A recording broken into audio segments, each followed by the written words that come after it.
Assalamualaikum warahmatullahi wabarakatuh. Jumpa kembali dengan Bang Hengki di channel saya yang satu ataupun channel saya yang kedua. Inilah masih tetap mengupas masalah Roy Suryo juga Dr. Tiba. Dan kemarin juga ada penangkapan di hari Jumat ya pagi. Roy Suryo dan Dr. Tiba sudah ditangkap dan sekarang diperiksa ataupun diperiksa kesehatannya juga ya di Polda Metro Jaya. Dan ini ada video yang mau kita tonton, tentunya masih tetap Dr. Tiba juga Roy Suryo, apa videonya, dan ini posisi belum ditangkap ya. Untuk keduanya mari kita saksikan apa pendapat dan statement mereka sebelum ditangkap. Nah, oke teman-teman, kita siapkan untuk videonya dan mari kita tonton bersama. Dan mungkin teman-teman punya saran dan kritik, jangan lupa tulis di kolom komentar saya. Terima kasih, dan lanjut kita tonton dulu untuk videonya, dan let's go kita tonton. Hari ini hari Bukelabu, kita tunggu pagi ini, kita saksikan sama-sama. Dan Rabu besok kita lihat apakah Roy Suryo dan Tifa sudah mengenakan rompi tahanan pihak kejaksaan ya, karena ada penyerahan barang bukti ya dan para tersangka kepada Kejaksaan Tinggi. Nah, Bang Zulfan, hari ini rencananya akan dilakukan penahanan oleh Kejaksaan terhadap Roy Suryo dan Tifa, atau bagaimana menurut Anda? Ya, jangan terlalu ambil hati dengan ucapan seseorang. Kadang manusia punya mulut, tapi belum tentu punya pikiran. Itu yang disampaikan Einstein. Terima kasih, Bung Eman. Pak Haji, selamat malam. Dengan judul Rakyat Bersuara hari ini ya, babak baru berkas lengkap ijazah diuji ya. Menariknya apa? Ya, menariknya adalah apa yang kita perbincangkan ini memang masih panjang. Kalau itu benar-benar peradilannya itu adalah peradilan yang benar-benar jujur dan terbuka. Tadi sudah jelas ada kemudian fakta-fakta baru yang diungkapkan dari dulu loh itu, padahal ketika Bitor Suryadi waktu itu dan bahkan Widodo pun pernah dihadirkan di sini.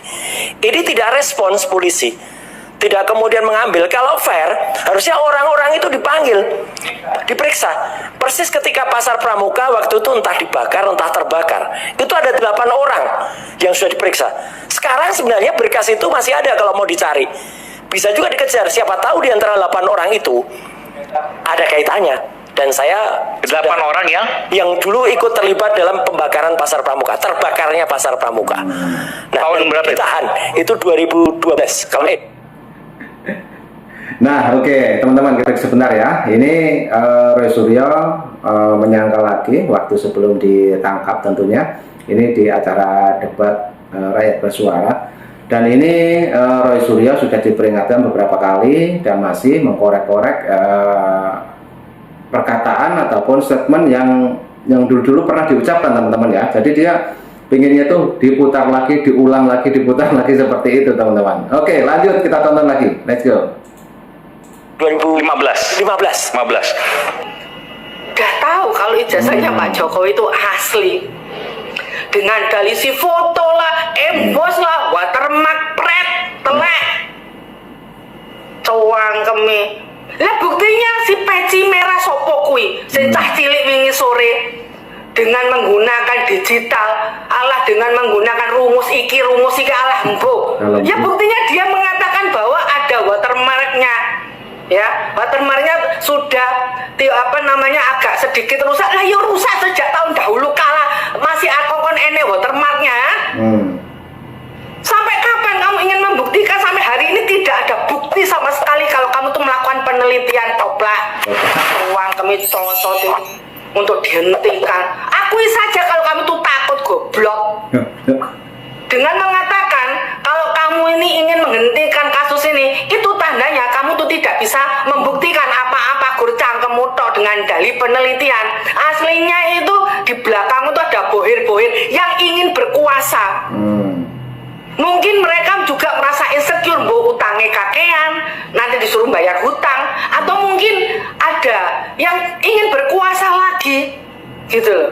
Sangat takut dengan keberadaan Pak Jokowi yang sangat dicintai rakyat. Penake ramsur menghentikan kasus. Loh kowe lo cangkemmu congormu kudune mandek kok, karena kamu sampai hari ini tidak bisa membuktikan apa-apa kok Pak. Jadi Pak Jokowi harus hati-hati gitu. berdasarkan informasi intelijen kita yang sedang berjalan, itu memang sedang terjadi. Gitu. Dan Pak Jokowi sebenarnya udah tahu itu. Udah tahu siapa musuh dalam pertemuan ini. Tapi kalau keyakinan saya, Pak Jokowi bilang nanti akan kita lihat. Gitu. Kenapa saya bisa? Oke teman-teman, kita break ya sebentar. Itulah tadi pendapat dari netizen Mama yang selalu merespon statement dari Roy Suryo. Dan Mama tadi menyebutkan bahwa dia emosinya sudah tinggi teman-teman ya, yaitu sampai menyebut Roy Suryo congormu dan cangkemmu seperti itu. Oke teman-teman, ini video juga masih panjang, perlu kita simak lagi. Ini sebelum Roy Suryo ditangkap ya teman-teman ya. Kita cuma mengulang saja. Oke lanjut, kita tonton lagi. Let's go. Pastikan dia ada di Jakarta. Ya, kemarin dia sudah tertangkap kamera. Ya, ada orang lihat di Kuningan, Jakarta, dan itu persis sama. Saya kan beberapa waktu lalu juga cerita ke teman-teman. Itu si Omon itu gak dibalik tapi di Kuningan. Ya bohong, itu bohong itu kalau bilang balik itu nggak mau datang ke acara suara tidak. Dia tuh pengecut, tahu nggak Mon? Kamu tuh pengecut, ya. Diundang nggak mau datang, bisa datang, taunya ngumpet, paling menyelesaikan buku aja, malu kita. Kalau kita sebagai peneliti malu, nerima buku pesanan kayak gitu tuh. Buku pesan. Seorang peneliti kok tidak independen, seorang peneliti kok kemudian bukunya tuh harus konsultasi, covernya kayak apa? Alah, becek banget ya, dungu kalau kata Rocky Gerung ya. Kamu itu dungu Mon ya, mau-maunya ya bikin buku tapi perintah-perintah harus pakai kayak dosen pembimbing gitu ya, kayak sama Pak Kasmujo bolak-balik gitu ya. Itu alah, covernya aja sampai konsultasi ke Solo. Parah kalau Indonesia penelitinya atau pakar-pakarnya, tapi kamu bukan pakar sih ya. Itu terima pesanan kayak gitu ya parah ya, gitu. Jadi terima penelitian atas hasil pesanan, hasilnya sudah ditentukan, harus asli, harus cap di atas lintasan, harus ada. Nah kalau gitu baru buat tulisannya ya parah gitu. Tapi saya tidak akan itu, tidak cuma itu. Kenapa? Karena dalam tayangannya yang beberapa menit yang lalu dan sudah ditonton oleh ratusan ribu orang ya. Ratusan ribu orang kalau ditonton secara jauh ya, hanya ditonton oleh sekian ekor, nggak sampai ratusan ekor ya. Memalukan, sudah lebih dari 45 menit penontonnya hanya sekian ekor ya, memalukan. Aduh ya, dia lagi-lagi baca berita yang sudah out of date, yaitu kasus Panci. Kasus Panci. Mending kayak si Gogon sekalian tadi ya di TV bawain Panci kepada saya sekaligus. Nah itu malah gak apa-apa, lucu. Nah oke teman-teman, ini Roy Suryo maki-maki Rismon tentunya ya. Ini sepertinya tidak puas dengan pembacaan Rismon. Oke lanjut lagi, kita tonton Roy Suryo ini percakapannya dan emosinya terhadap Rismon Jennifer. Lanjut. Saya juga bilang lucu kamu kan. Kenapa saya bilang lucu? Ini sekaligus buat teman-teman semua yang masih sering mengatakan unca Panci gitu ya, dewa Panci gitu. Tahu nggak sebenarnya arti Panci itu apa? Itu adalah fitnah yang sangat keji, sangat kejam. Dan fitnah itu memang terstruktur banget dulu, dilakukan oleh oknum-oknum dari kementerian ya, di tempat saya pernah berada dan saya pernah mengabdi, yaitu di Kementerian Pemuda dan Olahraga. Tapi alhamdulillah ya, itu namanya Tuhan itu tidak sare, Gusti Allah ora sare atau tidak gitu. Kenapa? Kasus itu sudah selesai Mon, kamu tuh aduh kudet ya, kurang update, picik ya. Kenapa? Sudah ada keputusan dari Pengadilan Negeri Jakarta Selatan nih loh. Nah, Inya sesuai dengan kaidah-kaidah ilmiah, saya hanya tunduk pada kaidah-kaidah ilmiah ya. Ini Rismon. Ini akan diterbitkan. Nah ini Rismon waktu di Solo ya, ini memberikan buku ke Pak Jokowi, juga sekaligus menanggapi tentang Roy Suryo tadi, yang dimana Rismond sendiri dikatakan kudet ya, kurang update seperti itu. Oke, kita dengarkan apa tanggapan dari Bang Rismond. Kita dengarkan dulu dan langsung kita respon lagi. Go. Dan akan didistribusikan ke seluruh perpustakaan di Indonesia sebagai pertanggungjawaban saya kepada dunia penelitian bahwa ini semata-mata adalah karya yang tunduk pada kaidah-kaidah ilmiah, bukan tunduk pada afiliasi politik, kebencian, ketidaksukaan, kesukaan dan segala macam. Jadi pertanggungjawaban saya ya kepada publik juga, terutama publik yang memiliki kajian yang relevan dengan kajian saya, yaitu di teknik elektro, di teknik informatika, sehingga ketika ini didistribusikan ke perpustakaan di seluruh universitas di Indonesia, maka ini akan menjadi objek kajian mereka, bukan menjadi bahan bulian, bahan apa segala macam di media sosial. Kita nggak butuh itu, ya. Yang paling melekat, kita tempatkan buku ini di komunitas ilmiah sesuai dengan relevansinya. Jadi supaya ini diselesaikan di dunia akademik juga gitu loh. Nah, di sini juga di bab 10 sudah ada pencocokan citra wajah, bagaimana analisa saya foto Pak Jokowi muda pada saat di ijazah tersebut dengan Pak Jokowi setelah jadi presiden 30 atau 40 tahun ke depan, pencocokannya bagaimana pakai art face, dan saya bandingkan juga foto Pak Prabowo waktu muda dengan ketika jadi presiden 40 tahun kemudian.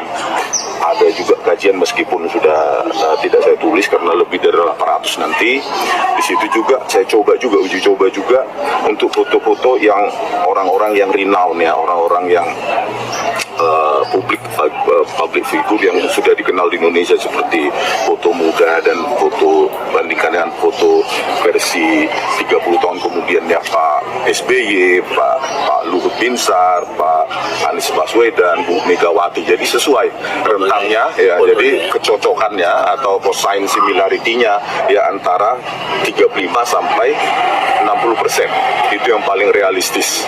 Jadi ya kita sudahilah ini, tidak ada lagi penilaian subjektivitas bahwa itu kok berkacamata, itu kok belah tengah segala macam. Itu nggak ilmiah gitu. Berkumis juga gitu loh. Itu kan subjektif ya, artinya orang bisa memilih tidak lagi berkacamata, orang juga bisa memilih tidak lagi berkumis, tapi itu bukan poin, itu subjektif. Yang objektif adalah pencocokan citra digital berbasis neural networks atau yang lebih mudah lagi berbasis machine learning. Nah, apa yang dikatakan Bu Tifa ya, itu Bayesian itu tidak cocok, 92% itu menyesatkan publik. Dan di samping itu juga Bayesian bukanlah teknologi terkini, dia awal lahirnya machine learning gitu, apalagi data ujinya juga data uji berdasarkan chatbot ya kan.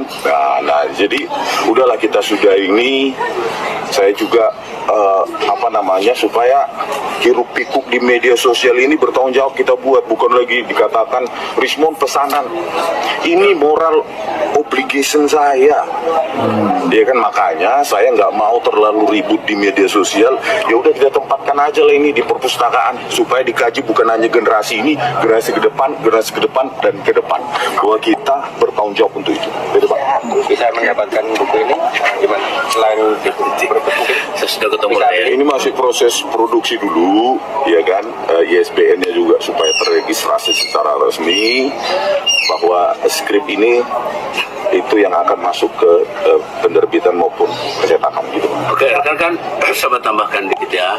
Saya kuasa hukumnya Rismond mendampingi setahun lebih, menjelang 1,5 tahun ini, dan perjuangan kita memang berat sekali ya. Kehadiran kami ke sini, saya ingat 12 Maret yang lalu, yaitu mengajukan permohonan saling memaafkan atau restoratif justice dengan Bapak Joko Widodo. Dan tidak terasa waktunya hari ini 17 Juni Itu hampir ya 3 bulan 4 bulan lah ya. Akhirnya apa yang kita lakukan sejak tanggal 12 Maret yang lalu, kita proses permohonan restoratif justice di Polda Metro Jaya. Dan secara hukum sebenarnya klien saya ini atau Rismon Hasirwan Sanipar ini sudah secara hukum sudah katakan sudah lepas ya. Tapi yang tadi disebut oleh Rismon Hasirwan Sanipar ada tanggung jawab moral ya, moral duty bahasanya, kalau bahasa sains teknologinya atau penelitiannya adalah ada tanggung jawab moral dari Rismon Hasirwan Sanipar untuk mengkoreksi buku yang sebelumnya. Itu Jokowi White Paper. Nah, inilah hasil terbaru. Katakan inilah yang mengatakan, judulnya sendiri mengatakan autentikasi ijazah Bapak Joko Widodo. Jadi inilah yang kami akan sampaikan ke Bapak Joko Widodo, dan memang beliau juga belum tahu isinya. Dan 800 halaman inilah yang kami jelaskan detailkan nanti di dalam. Dan sesudah dari dalam nanti tentu kita akan berikan apa sih tanggapan dari Bapak Joko Widodo hari ini. Termasuk ke sini ada Andi Wasman yang sudah pakai jaket Gibran Nusantara ini. Ya rekan-rekan ya, habis ini nanti kami di dalam nggak berapa lama, mungkin setelah itu kita 45 menit lah. Sesudah itu nanti kita berikan informasi yang terbaru. Ya, sekian saya yang mendampingi Rismon selaku kuasa hukumnya. Terima kasih. Selamat siang. Kami udah dipanggil ke dalam. Ya, terima kasih. Sampai nanti ya. Oke. Nah, teman-teman, wah ini waktu Rismon ke Solo bersama Pak Andi Aswan juga pengacaranya kemarin ya teman-teman, itu pun sebelum tertangkapnya Roy Suryo juga Dr. Tifa, jelang kalau nggak salah jelang 2 hari teman-teman ya. Nah seperti itu statementnya, dan tadi ada penjelasan mengenai buku yang terbaru yang diterbitkan oleh Rismon Sanipar.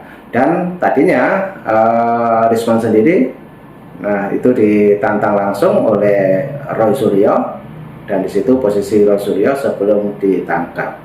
Oke teman-teman, kita ambil hikmahnya. Sehat selalu semuanya. Mungkin ada yang mau berkomentar, silahkan tulis di kolom saya. Dan terima kasih semuanya. Ini juga channelnya Bang Hengki yang kedua. Oke, terima kasih. Salam buat warga. Assalamualaikum warahmatullahi wabarakatuh. Sampai jumpa. Thank you.